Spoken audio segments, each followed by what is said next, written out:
Hello बच्चों, मैं अभय sir और आज हम लोग पढ़ेंगे क्लास 12 का पहला चैप्टर जिसका नाम है इलेक्ट्रोस्टैटिक्स।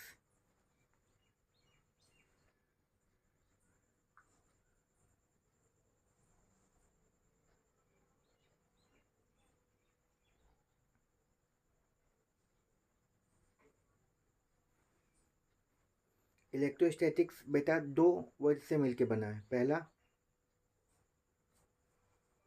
इलेक्ट्रो, जिसका मतलब होता है चार्ज, मतलब इलेक्ट्रॉन, प्रोटॉन, ठीक है। और स्टैटिक्स मतलब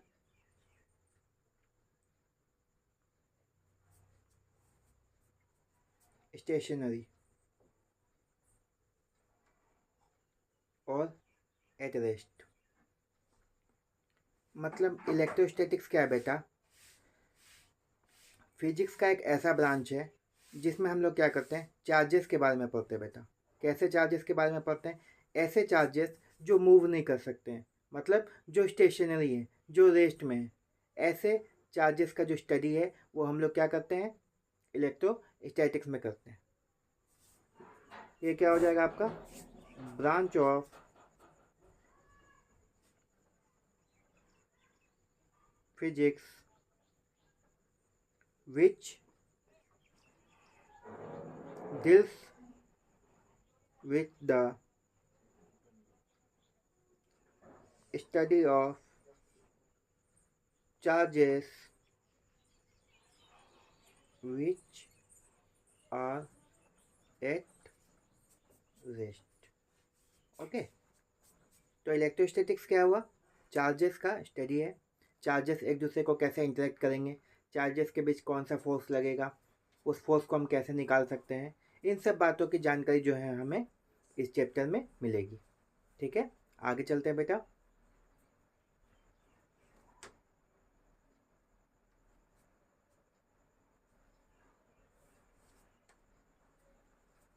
ठीक है, सबसे पहले हम लोग आज पढ़ेंगे बेटा इलेक्ट्रोस्टैटिक्स में कूलम्ब्स लॉ।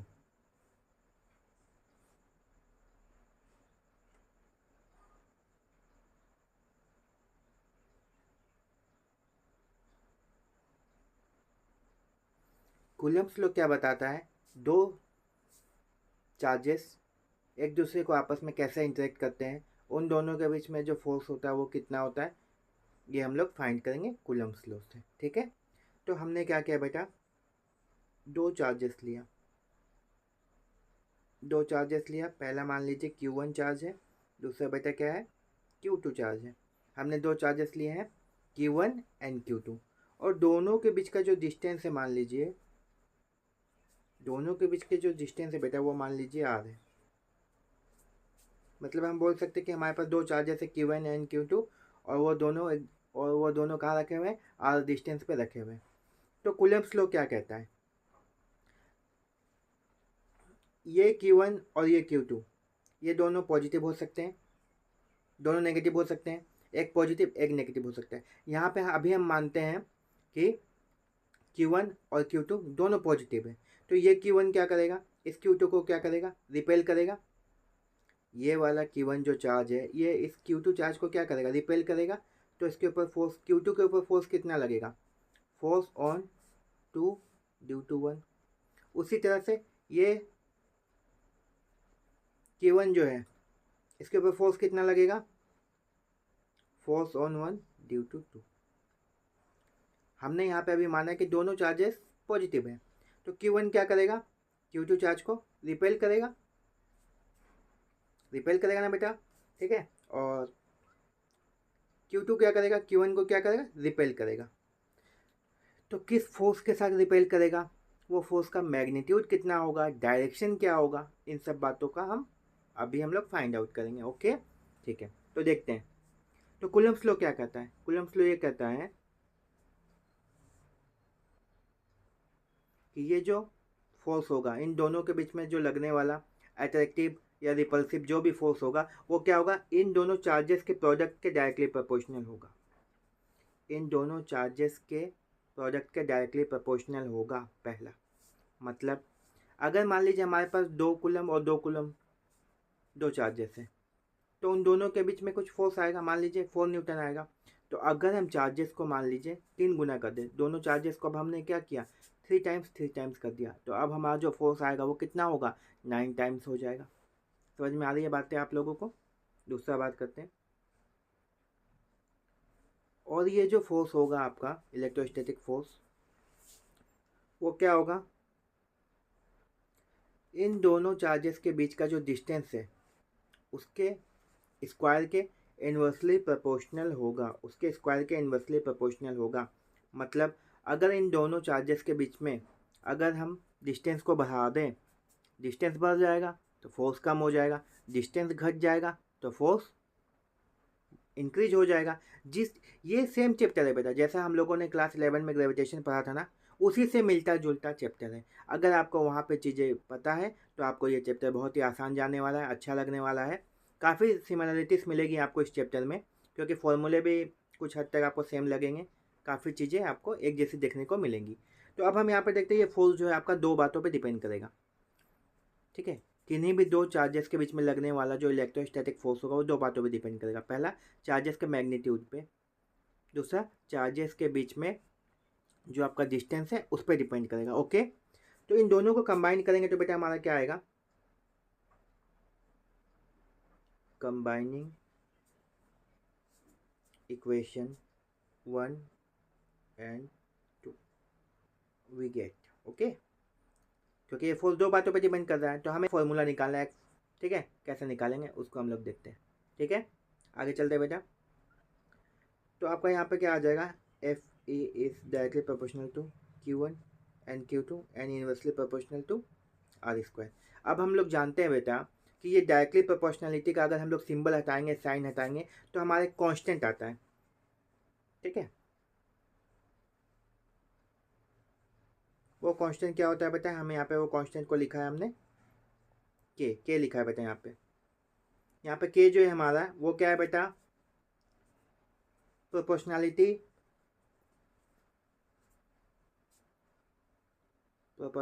कांस्टेंट है बेटा। के का जो वैल्यू होता है वो आपका बेटा होता है 1/4πε0। इसका जो वैल्यू होता है आपका होता है 9 × 10⁹ न्यूटन मीटर स्क्वायर पर कूलम स्क्वायर। ये यूनिट कैसे आई, इसमें 1/4πε0 क्या है, इन सब चीज़ों का हम लोग डिटेल में बात करने वाले बेटा अभी, ठीक है। इन सब चीज़ों के बारे में बेटा हम लोग अभी डिटेल में बात करने वाले हैं। यहाँ तक नोट डाउन कर लीजिएगा बेटा। यहाँ पे हमने क्या लिखा है, के क्या है, प्रोपोर्शनलिटी कांस्टेंट है, जिसको वैल्यू क्या होता है 1/4πε0। इस चीज़ का सिंबल का जो नाम है बेटा वो क्या, ε0।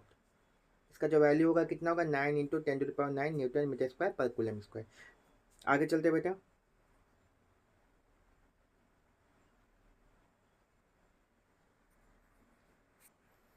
देखिए हमारा जो फोर्स आया वो क्या आया,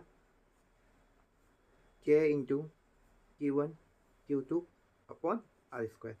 फोर्स इतना आया। हमने क्या बताया आपको, K का जो वैल्यू होता है क्या होता है 1/4πε0 Q1 Q2 upon R square होता है।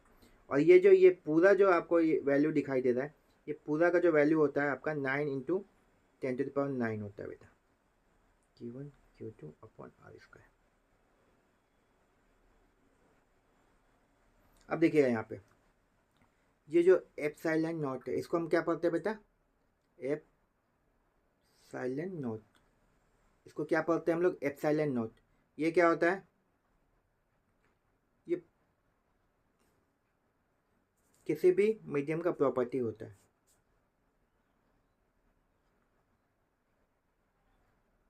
ठीक है। ये मीडियम पे डिपेंड करता है। ये आपका ε0 जो है क्या कहलाता है,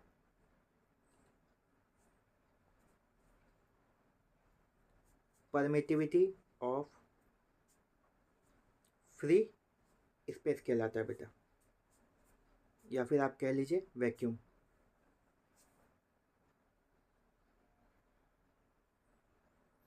और वैक्यूम के लिए जो इसका वैक्यूम या फ्री स्पेस के लिए जो बेटा इसकी वैल्यू होती है वो कितना होता है बेटा, 8.85 इंटू 10⁻⁻12 कूलम स्क्वायर पर न्यूटन मीटर स्क्वायर। ठीक है, इतना वैल्यू होता है। अभी हम लोग जानेंगे आखिर ये क्या होता है। हमने आपको क्या बताया बेटा अभी यहाँ पे कि के का जो वैल्यू है वो कितना होगा 1/4πε0। वहाँ पे ε0 क्या है बेटा, प्रॉपर्टी ऑफ अ मीडियम है, जो क्या कहलाता है, परमिटिविटी कहलाता है। परमिटिविटी है ये जो ε0 हम बार बार बोल रहे हैं ना, ये आपको इसका मतलब क्या होता है, परमिटिविटी होता है। कहाँ का परमिटिविटी बेटा, फ्री स्पेस का, वैक्यूम का परमिटिविटी होता है। परमिटिविटी क्या है वो भी हम जानेंगे इस क्लास में। ठीक है, जैसे जैसे हम लोग आगे की ओर बढ़ेंगे वैसे वैसे हम चीज़ों के बारे में जानते चले जाएंगे, सीखते चले जाएंगे बेटा। ओके, यहाँ पे आप अपना अभी आप इतना ध्यान में रखिएगा बस। ठीक है, कि ε0 क्या है, परमिटिविटी ऑफ फ्री स्पेस है, जिसका वैल्यू कितना होता है बेटा 8.85 इंटू 10⁻12 कूलम स्क्वायर पर न्यूटन मीटर स्क्वायर। यहाँ तक आप लोगों ने नोट डाउन किया बेटा, आगे चलेंगे। देखिए अब हम लोगों ने अब यहाँ पे क्या सीखा था, एफ इक्वल टू बेटा आपका क्या आया था, फॉर्मूला क्या आ गया था 1/4πε0। ठीक है, into Q1 Q2 upon are square. तो अगर मान लीजिए हम इस फॉर्मूला में ये वाला बैठाते हैं 1/4πε0 का वैल्यू यहाँ पे जितना भी है,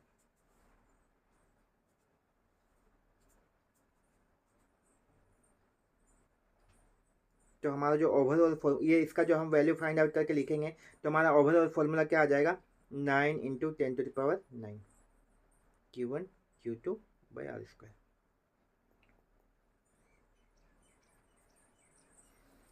मतलब अगर हमारे पास दो चार्जेस हैं जो कहाँ पे रखे हैं, फ्री स्पेस पे या वैक्यूम में रखे गए हैं, तो उनके बीच में हम फोर्स फाइंड आउट कर सकते हैं। कैसे कर सकते हैं, 9 into 10⁻9 Q1 Q2 upon are square. अब आप बोलोगे सर अगर वैक्यूम पे नहीं रखें, फ्री स्पेस पे नहीं रखें तो बेटा वैल्यू चेंज हो जाएगी, तो वैल्यू चेंज हो जाएगा। सीखते हैं हम लोग, आगे की ओर बढ़ते हैं बेटा। ठीक है, यहाँ तक आप नोट डाउन करके रखो आगे।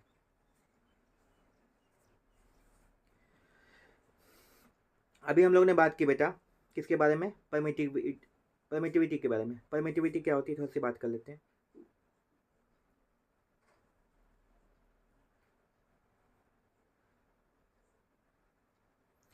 परमिटिविटी बेटा किसी भी मीडियम का प्रॉपर्टी होता है जो ये डिसाइड करता है कि किन्हीं दो चार्जेस के बीच में लगने वाला जो इलेक्ट्रोस्टैटिक फोर्स होगा वो कितना होगा। समझ में आ रहा है आपको, ये क्या है, property of a medium.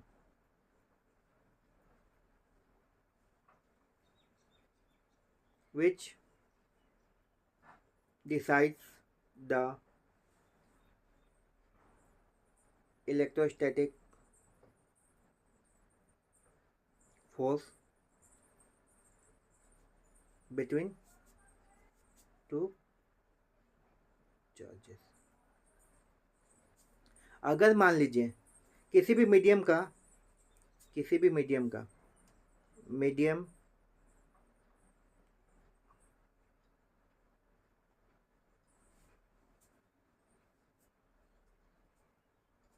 Permittivity of medium ज़्यादा है, अगर मान लीजिए किसी भी मीडियम का परमिटिविटी ज़्यादा है तो उस मीडियम में इलेक्ट्रोस्टैटिक फोर्स जो आपका होगा वो क्या होगा, कम होगा।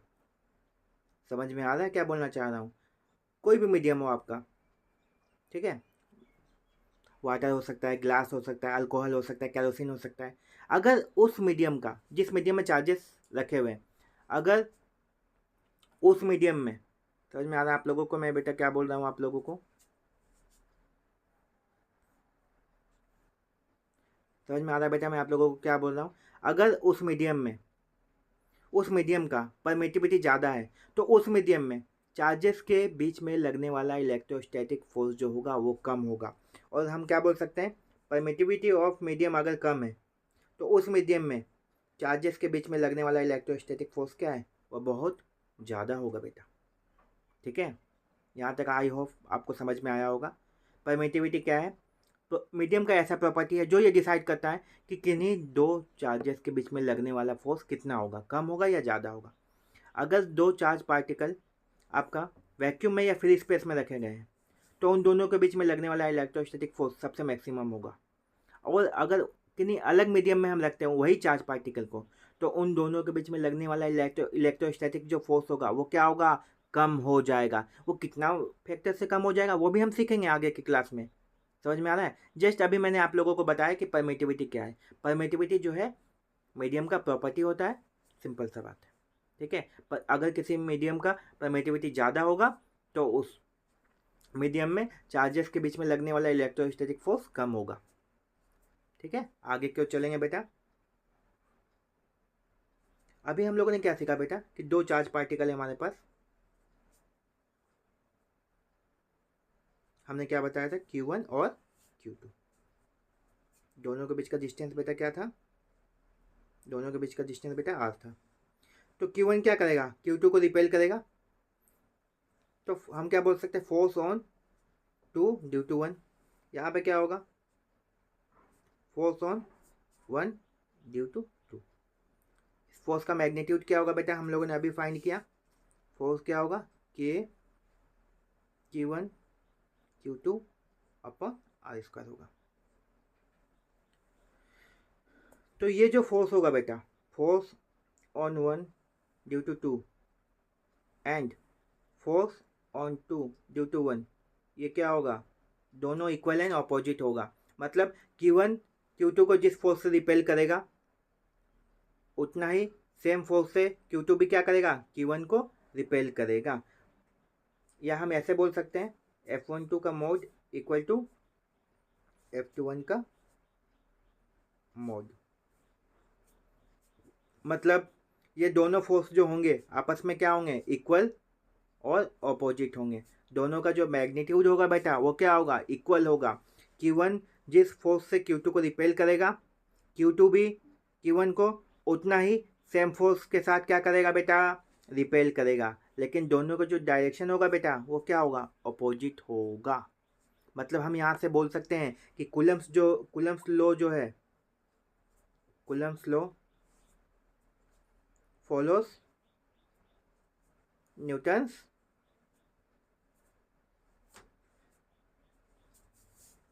Third law. कुलम्स लॉ क्या करता है बेटा, न्यूटन्स के थर्ड लॉ को फॉलो करता है। और या फिर हम इसी बात को अलग तरीके से क्या बोल सकते हैं बेटा, कि ये क्या करता है बेटा, सॉरी,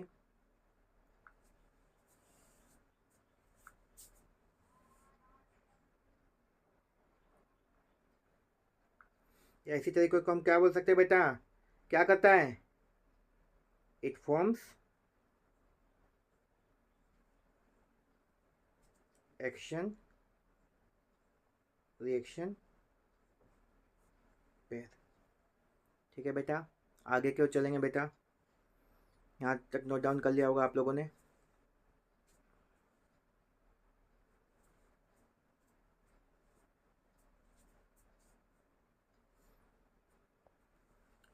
कुछ प्रॉपर्टी पढ़ते हैं कुलम्स लॉ का। Property of Coulomb's law. पहला तो बेटा ये एक कुलम्स लॉ जो है क्या है, सेंट्रल फोर्स। दो चार्ज पार्टिकल होंगे Q1 और Q2 मान लीजिए। तो Q1 क्या करेगा, Q2 को Q2 को क्या करेगा, रिपेल करेगा। Q2 क्या करेगा, Q1 को रिपेल करेगा। तो ये जो फोर्स होगा ये कैसे लगेगा, Q1 और Q2 को कनेक्ट करने वाला जो स्ट्रेट लाइन होगा उसके अलोंग एक्ट करेगा। मतलब सेंटर से पास करेगा ये फोर्स, बोल सकते हैं हम सेंट्रल फोर्स है। मतलब ये जो फोर्स का जो डायरेक्शन होगा वो क्या होगा, अलोंग द सेंट्रल होगा। दूसरा क्या होगा बेटा, आपको याद होगा क्लास 11 में हम लोग ने ग्रेविटेशन चैप्टर पढ़ा था ना, उसमें भी दो मासेस एक दूसरे को कैसे अट्रैक्ट करते थे, वो फोर्स हमने निकाला था। उन फोर्स का डायरेक्शन क्या था, ग्रेविटेशन फोर्स क्या था बेटा, सेंट्रल फोर्स था ना। उसी तरह से इलेक्ट्रोस्टैटिक फोर्स भी आपका क्या है, सेंट्रल फोर्स है। दूसरा क्या है, ये एक कंजर्वेटिव फोर्स है,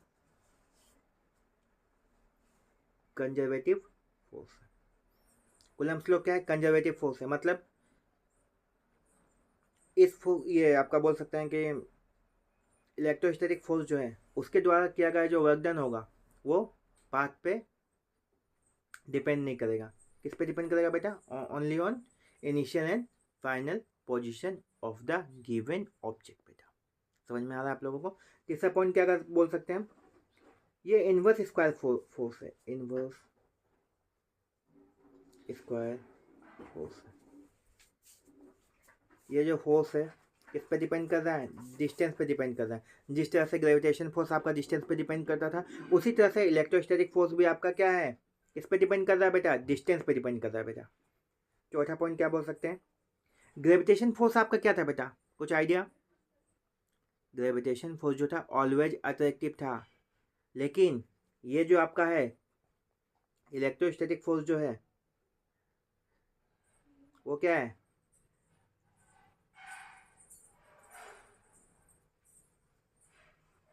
अट्रैक्टिव भी हो सकता है और रिपल्सिव भी हो सकता है बेटा। क्यों? क्योंकि चार्ज पार्टिकल क्या कर सकते हैं?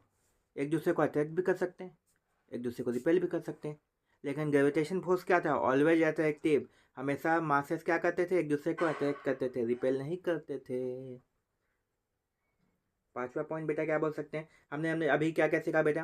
कूलम्ब्स लॉ की प्रॉपर्टी बोल लीजिए या फिर इलेक्ट्रोस्टैटिक फोर्स का प्रॉपर्टी बोल लीजिए, इलेक्ट्रोस्टैटिक फोर्स के बारे में। अब इलेक्ट्रोस्टैटिक फोर्स जो है आपका, इतनी चीज़ों के बारे में हम लोगों ने बात किया। ये क्या है? ये एक स्ट्रॉन्ग फोर्स है। ग्रेविटेशन फोर्स क्या था बेटा? वीकेस्ट फोर्स था, सबसे कमज़ोर फोर्स अगर कोई ब्रह्मांड में, यूनिवर्स में, नेचर में था तो वो क्या था? ग्रेविटेशनल फोर्स था। लेकिन इलेक्ट्रोस्टैटिक फोर्स क्या है बेटा? इलेक्ट्रोस्टैटिक फोर्स क्या है बेटा? स्ट्रॉन्ग फोर्स है। ठीक है। और हम क्या बोल सकते हैं बेटा?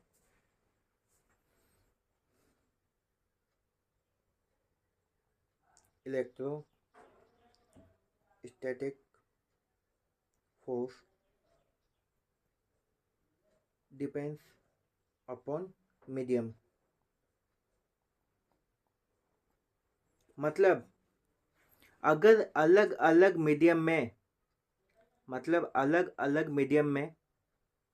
अगर हम लोग सेम मैग्नीट्यूड के चार्जेस रखते हैं सेम डिस्टेंस में, तो उन दोनों के बीच में लगने वाला जो इलेक्ट्रोस्टैटिक फोर्स होगा वो क्या होगा बेटा? वो अलग अलग होगा। मतलब मीडियम डिसाइड करेगा कि दो चार्जेस के बीच में लगने वाला इलेक्ट्रोस्टैटिक फोर्स कितना